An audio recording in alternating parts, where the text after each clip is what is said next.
दोस्तों नमस्कार। मैं आपका दोस्त नवीन शुक्ल फिर हाजिर हूं एक और सनसनीखेज क्राइम स्टोरी की कहानी लेकर।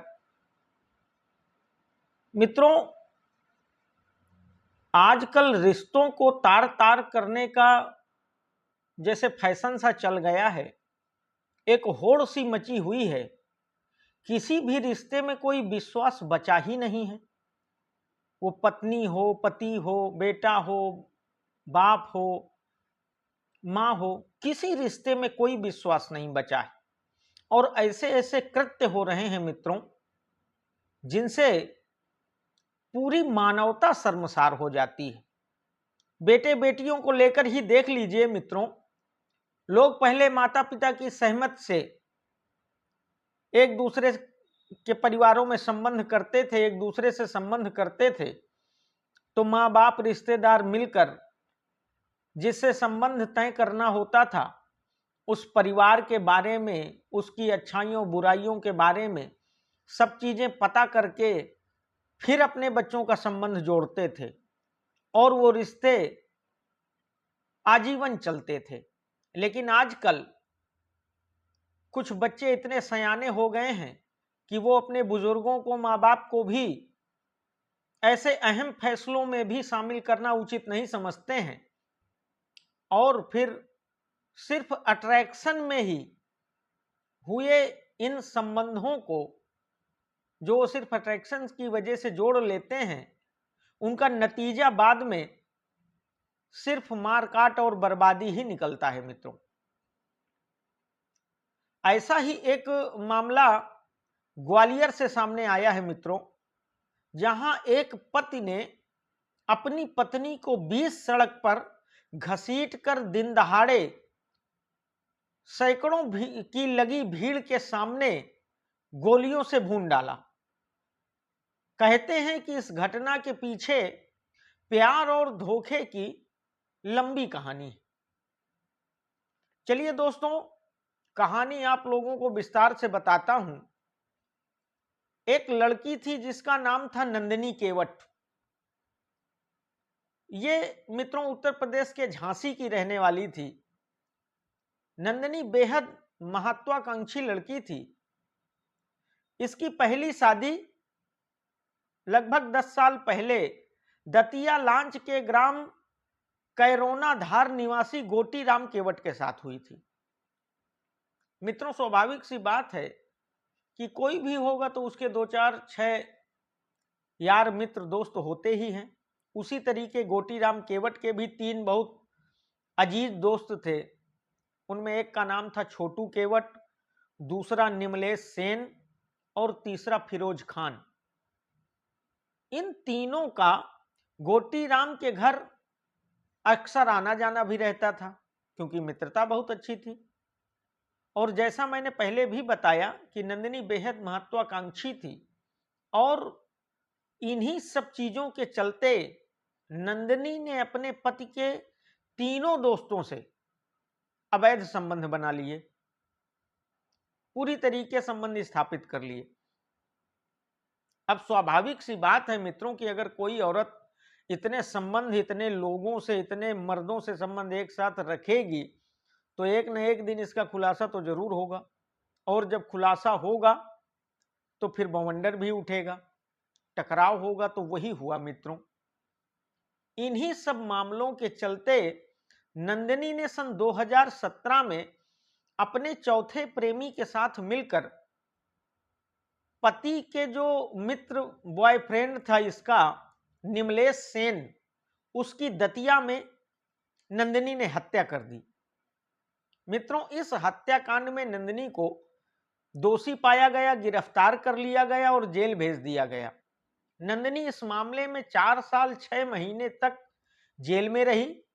इसके बाद 2022 में जेल से छूटी।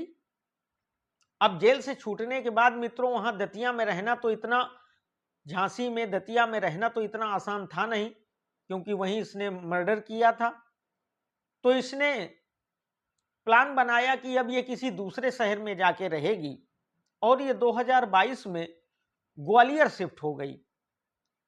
यहां आने के बाद अब सबसे बड़ी दिक्कत थी कि जीविकोपार्जन कैसे हो, कोई काम भी तो मिलना चाहिए जिससे रोजी रोटी चल सके, किराए का जो कमरा लेगी उसका भाड़ा निकल सके।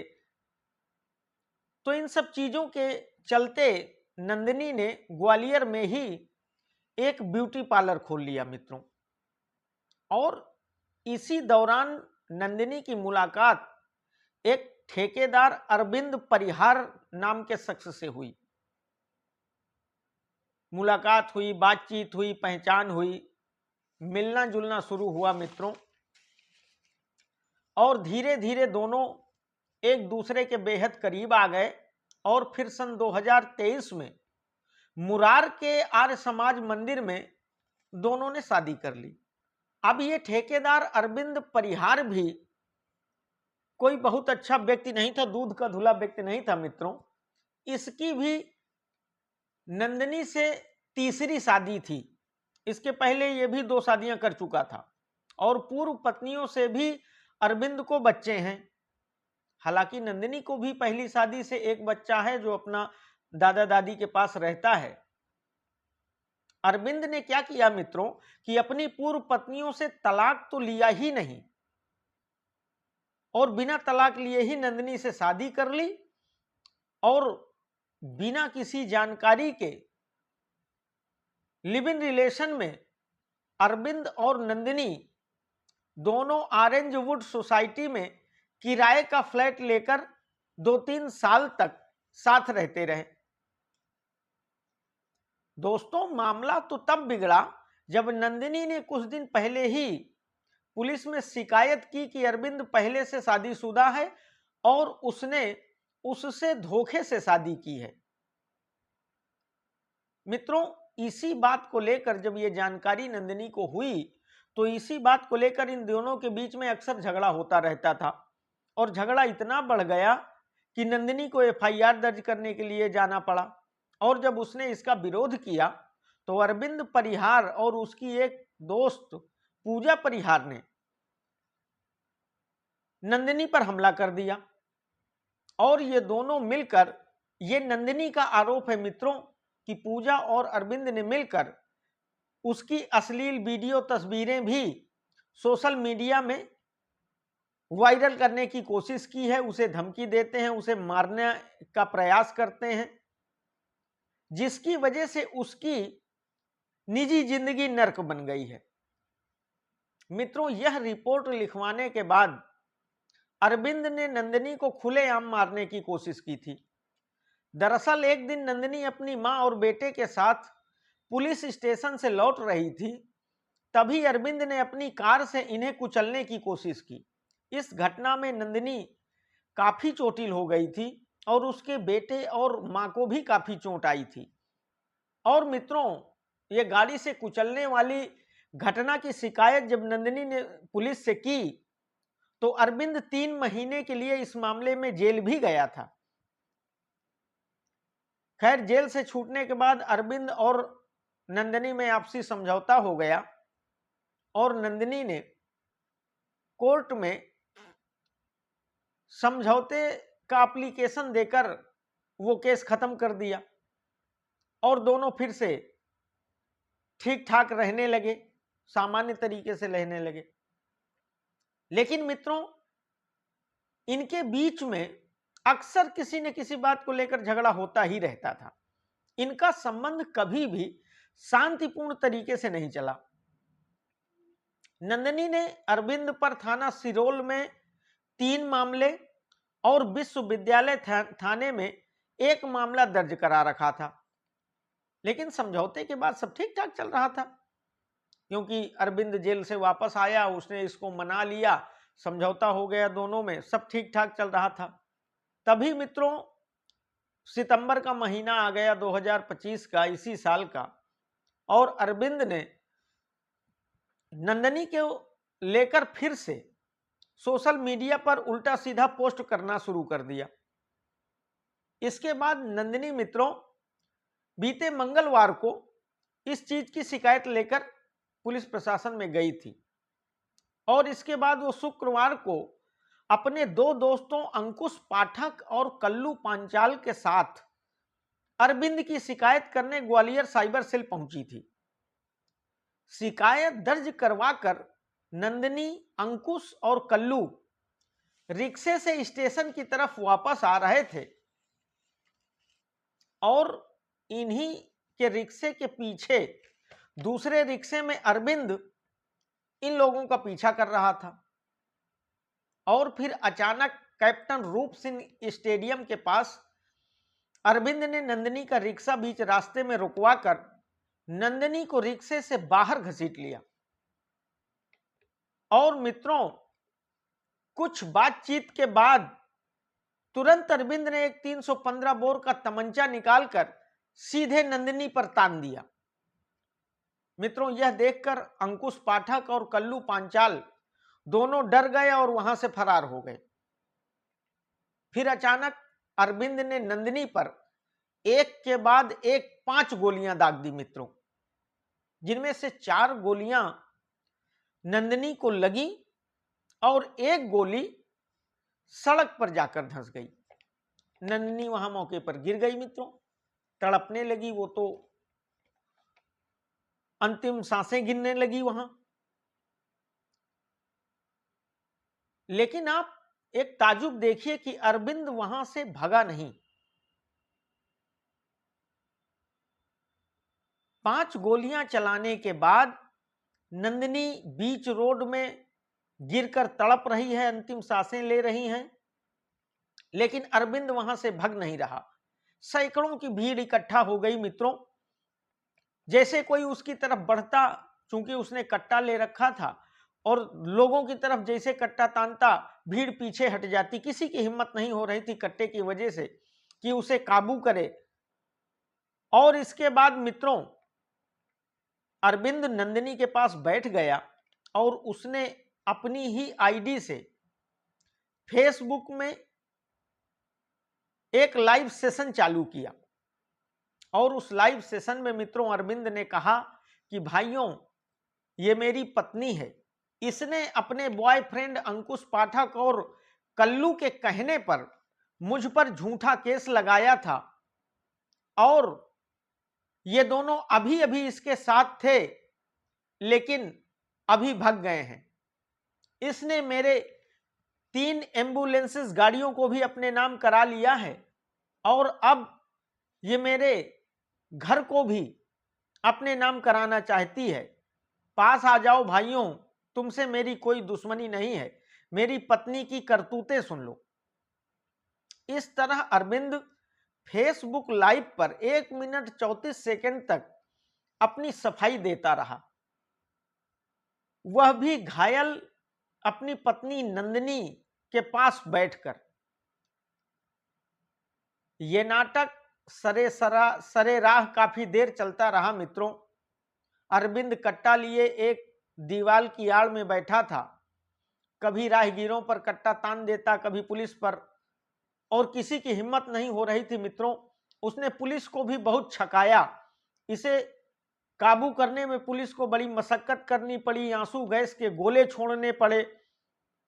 और फिर बामुश्किल जब अरविंद का ध्यान जरा सा भटका तो पुलिस ने इसे दबोच लिया और गिरफ्तार कर लिया।